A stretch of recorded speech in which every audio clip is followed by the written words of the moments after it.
Hello and welcome back to my channel. In today's video, I will show you how to fix Nordea mobile app not working. So let's get started.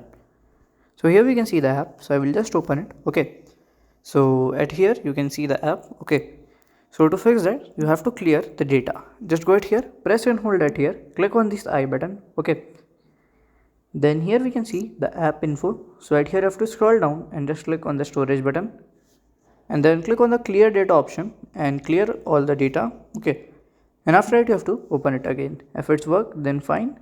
If it's not work, you have to check for the update. Just go at Google and type here the app name.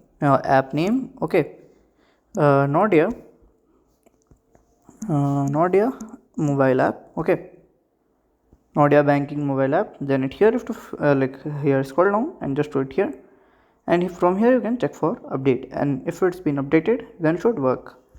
So if you find this video helpful, make sure you like, subscribe and share the video. Thank you for watching.